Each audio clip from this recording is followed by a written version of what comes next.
পূর্বশোনায় গণধর্ষণ কাণ্ড। এক নাবালিকা কন্যাকে গণধর্ষণের অভিযোগে এলাকা জুড়ে তীব্র চাঞ্চল্য। কচুদরম থানায় মামলা দায়ের 4 জন বিবাহিত ব্যক্তির বিরুদ্ধে।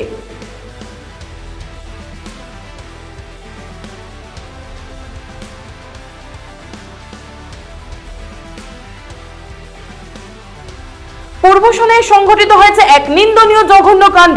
নাবালিকাকে প্রেমের জালে ফাঁসিয়ে গণধর্ষণ একদল যুবকের। এই ঘটনার পরই নাবালিকার পিতা কচুদরম থানায় মামলা দায়ের করে পুলিশের তৎপরতা লক্ষ্য করা গিয়েছে। গত 15 ফেব্রুয়ারি রাতে জঘন্য কাণ্ডটি সংঘটিত হয় এবং 16 ফেব্রুয়ারি কচুদরম থানায় 4 জনকে অভিযুক্ত করে মামলা দায়ের হয়েছে। গত 15 ফেব্রুয়ারি রাত আনুমানিক 7 ঘটিকায় নাবালিকা কন্যাকে বাড়ি থেকে ফোন করে বের করে অভিযুক্তরা।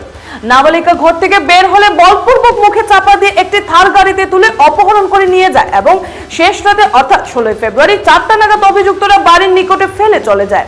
গোটা ঘটনায় এলাকা জুড়ে তীব্র চাঞ্চল্য দেখা দিয়েছে।